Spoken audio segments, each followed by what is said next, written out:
belum berangkat kerja aja aku udah stres duluan, udah capek duluan, udah nggak semangat duluan gitu, karena ada orang ini nyebelin banget gitu, selalu nyari kesalahan aku dan selalu gimana caranya ngebuat aku tuh salah gitu. Aku nggak bisa teman-teman, makanya aku mengundurkan diri dan aku cari pekerjaan lagi. Ya udah nggak semangat tuh, energiku udah habis duluan gitu loh teman-teman, ya kan. Nah, untuk teman-teman yang sekarang belum ke Jepang atau sudah ke Jepang gitu kan ya, usahakan teman-teman itu ngambil TG aja, jangan ngambil magang, agar supaya nanti ketika ada cobaan tentang watak manusia, kita bisa pergi, kita bisa cabut dari tempat itu gitu.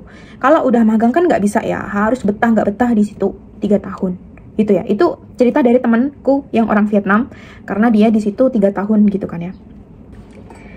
Halo, assalamualaikum warahmatullahi wabarakatuh. Bismillahirrahmanirrahim. Allahumma sholli ala sayyidina Muhammad wa ala alihi sayyidina Muhammad. Minasan konnichiwa. Kono video kuriku shite kurete arigatou gozaimasu. Teman-teman, semoga teman-teman selalu sehat selalu dimanapun teman-teman berada. Selamat datang kembali, selamat berjumpa kembali di channel ini, channel yang membahas tentang hutang piutang dan spesialnya adalah hutang riba. Bersamaku, salam kenal, namaku Ajeng.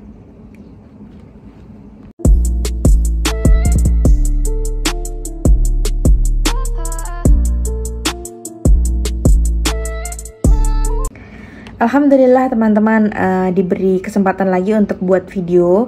Namun kali ini aku tidak membahas tentang hutang piutang ya, tapi aku ingin membahas dan membagi cerita pengalamanku menjadi kaigo di Jepang, menjadi perawat lansia di Jepang gitu ya.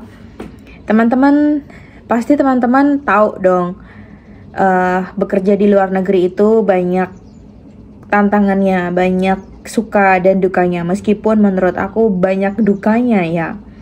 Teman-teman tahu nggak, udah lihat belum video kakak kaigo yang nangis karena baru pertama kali kerja kaigo? Kayaknya ya, baru pertama kerja masuk kaigo terus kaget gitu sama kerjaannya. Terus ada juga si mas-mas, abang-abang yang nangis kerja di Jepang gitu, ngeluhin tempat kerja yang toksik gitu ya. Atau banyak keluhan yang tidak terekam ya dari kita pekerja-pekerja di sini gitu kan. Termasuknya adalah aku teman-teman. Dari nonton video itu aku nggak yang menyalahkan atau kayak harus kuat mental kerja di sini tuh harus ini gitu, nggak. Justru aku malah ikut prihatin, ikut merasakan kesedihan itu ya, karena aku juga merasakannya teman-teman. Aku merasakan itu dari aku pertama datang ke Jepang. Cuman aku tahan karena aku punya hutang ya. Sampai sekarang pun aku pindah di tempat baru, aku juga merasakan hal yang sama, bahkan lebih parah lagi. Teman-teman, aku gak pernah terpikir kenapa aku bisa masuk di kaisa yang di dalamnya ya, kaisanya sih enggak ya, di dalamnya tuh terdapat orang yang nyebelin banget gitu kan, orang Jepangnya ya. Dan ini tuh membuat aku habis energi. Sebelum berangkat kerja tuh udah habis duluan energi aku, udah capek duluan. Bahkan baru malamnya pun ya, menuju ke besok, tahu nih ngelihat jadwal hari ini ada orang itu gitu, aku udah langsung kayak shock, panik, dan nangis gitu ya. Karena apa? Perlakuannya ke aku itu bener-bener ngebully banget teman-teman. Orang ini tuh perempuan gitu ya, dan dia tuh suka cari kesalahan. Tapi kalau orang lain melakukan kesalahan, dia nggak marah. Tapi kalau aku yang melakukan kesalahan, dia selalu marah, negur, dan terus-menerus mencari kesalahan aku. Padahal orang-orang di sekitarnya ya, baik orang Jepangnya ataupun orang asingnya tuh ngelakuin kesalahan yang sama kayak aku, dan dia nggak pernah marah. Aku nggak ngerti kenapa orang ini sebegitu bencinya sama aku gitu kan ya. Kenapa orang ini di kepalanya tuh kayak naruh dendam gitu loh ke aku tuh. Beneran. Awalnya teman-teman, aku ngira memang dia mungkin wataknya emang seperti itu. Aku cobalah pengen SKSD, akrab gitu kan ya. Siapa tahu kalau kita deket sama orang itu gitu kan ya, kita membuka banyak obrolan, kita tuh nanti jadi akrab, dan aku berharap kerjaanku bisa mudah gitu kan ya. Tapi ternyata enggak. Orang ini bener-bener gak bisa dideketin. Dan orang ini tuh setiap hari tuh membuat energiku habis. Merengut, mengerenyutkan alis. Terus orang ini juga selalu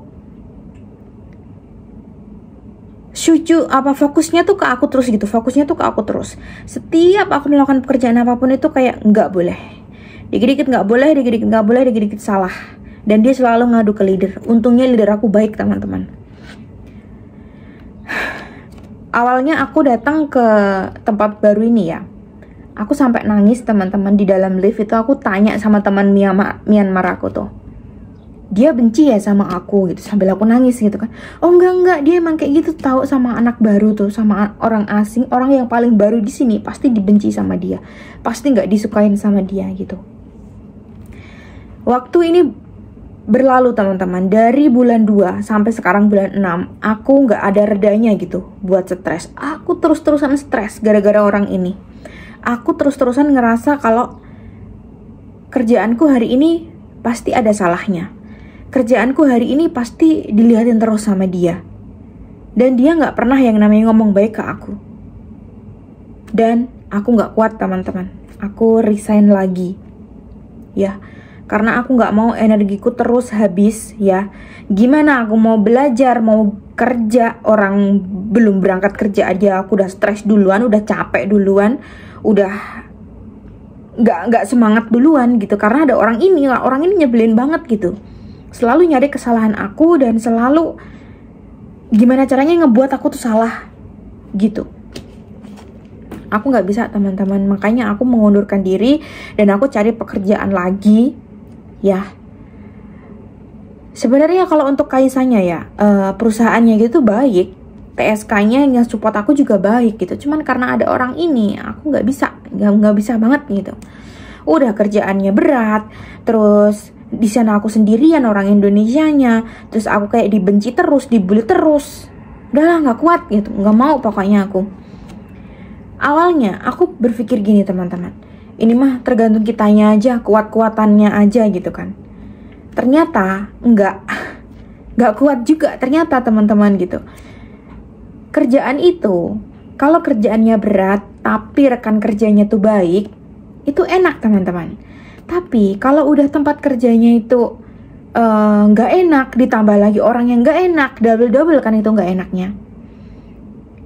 Nah, ini yang aku alamin sekarang. Makanya aku gak mau lanjut lagi karena aku sayang sama diriku sendiri. Aku gak mau terus-terusan stres, aku gak mau terus-terusan menangis, sedih gara-gara orang ini gitu kan. Aku pernah sodang gitu ya, konsultasi sama Kaisa, sama perusahaan untuk aku dipindah unit aja atau beda lantai gitu kan ya.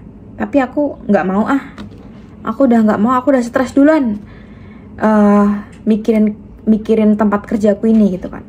Pasti nanti akan ada suatu hari ya, entah pas lagi ganti baju di ruang ganti baju, entah pas lagi makan ketemu dia, dan aku udah nggak mau ketemu dia, teman-teman.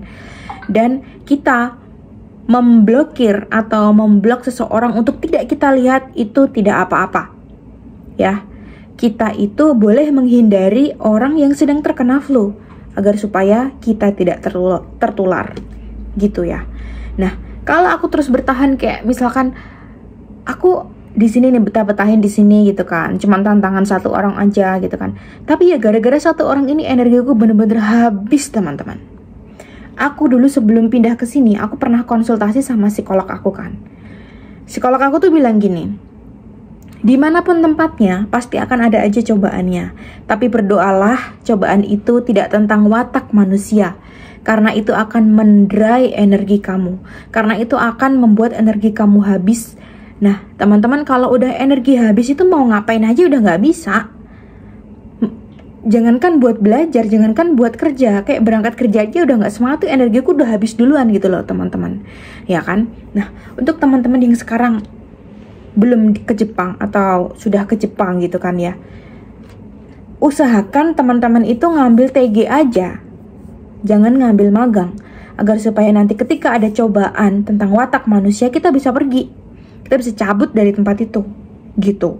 Kalau udah magang kan nggak bisa ya, harus betah nggak betah di situ 3 tahun, gitu ya. Itu cerita dari temanku yang orang Vietnam, karena dia di situ 3 tahun gitu kan ya. Dia bilang sama aku sebenarnya juga udah nggak betah di sini, aku pengen pergi dari sini tapi aku nggak bisa karena aku udah perjanjian 3 tahun di sini karena dia jisuse gitu kan ya, anak magang gitu kan. Nah tapi aku juga ngeliat teman-teman di TikTok orang jisuse atau magang bisa pindah sebelum 3 tahun. Aku kurang paham sih. Tapi untuk amannya udahlah ambil tekute gino aja. Belajar doang kan belajar sebentar doang kan. Nggak apa-apa bersusah payah dulu di Indonesia agar supaya nanti kalau di sini ada apa-apa teman-teman bisa pindah gitu kan. Kayak aku nih TG juga pindah 2 kali dan itu nggak apa-apa. Dan karena kepentingan mentalku gitu ya, kepentingan diriku sendiri, aku mementingkan diriku sendiri agar supaya aku nggak ngelihat orang itu lagi.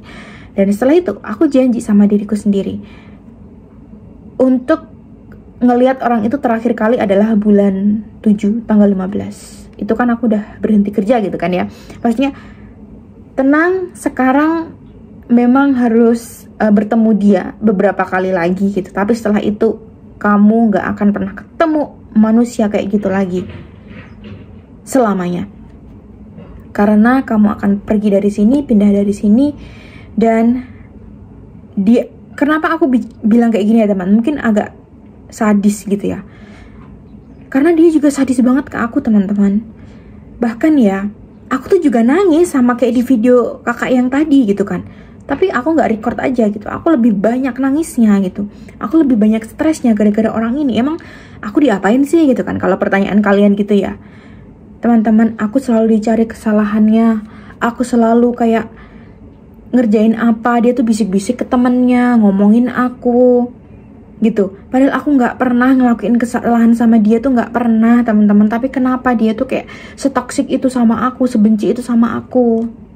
Dia pernah juga bilang tentang jilbab aku juga gitu. Kadang aku mikir, apa karena aku pakai jilbab ya? Apa karena aku orang Indonesia sendirian di sini ya? Kenapa sih dia benci banget sama aku? Kayak aku tuh melakukan segala macam pendekatan ya. Kayak yang ngebeliin jajan untuk semua orang, ngajakin ngobrol. Tapi dia tuh gak welcome sama aku teman-teman. Tapi ketika ada anak baru gitu kan ya, yang di panti aku kan Tokuyo. Itu tempatnya anak-anak belajar sing Monggako kan. Nah, anak-anak itu belajar di situ. Kayak cuman sebulan 2 bulan gitu kan. Baik loh mereka tuh. Tapi kenapa ke aku tuh nggak baik gitu? Kenapa ke aku tuh kaku banget gitu loh? Sampai aku tuh berkali-kali konsultasi ya sama leader aku, sama Jimusho juga gitu kan. Akhirnya sampai di titik aku udah nggak bisa konsultasi lagi. Aku udah nyerah, aku mengundurkan diri dari sini gitu. Gara-gara orang itu, ya. Gara-gara orang ini. Kalau aku dibilang, ya gitu aja nggak kuat mentalnya, ya. Aku kalah, aku emang gak kuat mental, aku emang gak bisa karena aku berjuang sendirian gitu. Dan ditambah laginya juga gini teman-teman, aku tuh nggak yang pernah ngelakuin kesalahan yang besar, misalkan numpahin teh atau apa gitu, enggak loh. Aku nggak tahu, nggak paham teman-teman. Mungkin dia karena ya saking nggak sukanya sama aku, atau mungkin dia nggak suka sama agamaku ya. Pokoknya aku mengundurkan diri dari sana. Dan buat teman-teman yang pengen ke Jepang, ambil TG aja biar bisa pindah nanti kalau nggak betah. Jangan pernah ngambil magang karena kita dikekang 3 tahun. Nah, untuk teman-teman yang sudah di Jepang, misalkan teman-teman ngalamin kayak aku, sayangin diri kalian. Kita di sini udah susah sendirian, berjuang untuk keluarga. Kalau pengen pindah aja, udah nggak apa-apa kita pindah kan. Visa kita ini kan diberi kebebasan untuk pindah ya kan. Pindah aja nggak apa-apa. Jangan takut untuk melangkah. Tapi sebelum melangkah ya pastikan dulu uang kita cukup gitu kan ya. Jangan sampai keteteran. Cari yang disediain apa tuh lagi gitu sama Kaisai, sama perusahaan baru gitu. Jangan kayak aku gini ya. Aku cari apa tuh sendiri, bayar atamaking segala macam sendiri, isiannya sendiri, itu ngabisin uang banyak banget. Ini nggak worth it memang. Cuman kalau misalkan teman-teman dikasih cari perusahaan, kan kita nanti tuh bisa milih tuh, ini perusahaan nyediain apa aja gitu kan ya. Misalkan disediain apa tuh sendiri atau berdua atau bertiga, itu kan bisa dipilih gitu kan ya. Kerjaan kayak gue kan kayak kacang goreng teman-teman, berserak di mana-mana ada ya kan. Manfaatin TG kita untuk pindah aja. Kalau memang bener-bener tahan ya. Kalau tahan mah ya di situ aja. Kalau cobaannya nggak terlalu berat mah ya di situ aja gitu ya. Dan aku pengen bilang apa ya teman-teman? Oh ya, kaitannya apa dengan spiritual aku gitu kan? Kaitannya apa dengan keimanan aku atas semua yang terjadi ini gitu kan ya? Kaitannya adalah aku banyak melakukan dosa. Tuh yang pasti. Aku banyak mengkodok sholat. Maksudnya aku pengen maksudnya aku banyak meninggalkan sholat ketika aku bekerja dan aku harus mengkodoknya gitu. Maksudnya sholat aku tuh yang di tepat waktu sama yang dikodok tuh kayaknya banyak yang dikodok gitu ya. Dan itu ngebuat aku nggak tenang teman-teman. Hidupku kayak berantakan gitu rasanya. Kemudian yang keduanya, ya aku banyak dosa sih. Aku nggak pengen cerita aibku ya teman-teman. Aku banyak dosa. Aku ngomongnya juga suka pedes gitu kan. Suka marahin orang juga gitu kan. Ya Allah, astagfirullahaladzim. Nah inilah aku juga pengen segera pulang gitu. Pengen segera pulang ke Indonesia agar supaya aku bisa sholat 5 waktu, karena sholat itu ngebuat aku terjaga dari aku marah-marah, dari aku nyerocos gitu kan. Dan sholat itu ngejaga aku dari perbuatan-perbuatan maksiat yang lain gitu. Nah kalau aku terus-terusan di sini nih teman-teman, nggak bisa kayaknya untuk menikmati keimanan yang begitu nikmat banget kayak dulu itu. Karena apa? Sholatku aja berantakan teman-teman.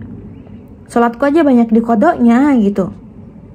Aku mohon doanya ya teman-teman, semoga aku punya uang gitu kan ya. Semoga aku punya uang. Sekarang kan hutang aku sudah lunas semuanya. Tinggal ngumpulin uang aja buat bangun aset gitu kan ya. Nah nanti kalau udah punya aset, pulang ke Indonesia bisa melaksanakan sholat tepat waktu lagi tanpa harus kepikiran tentang pekerjaan ini. Kayak gitu. Oke.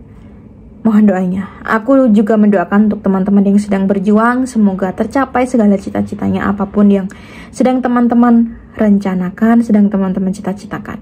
Kalau ingin beli buku tentang buku Kaigo, aku masih ada linknya, aku sematkan di bawah ya. Terima kasih. Wassalamualaikum warahmatullahi wabarakatuh.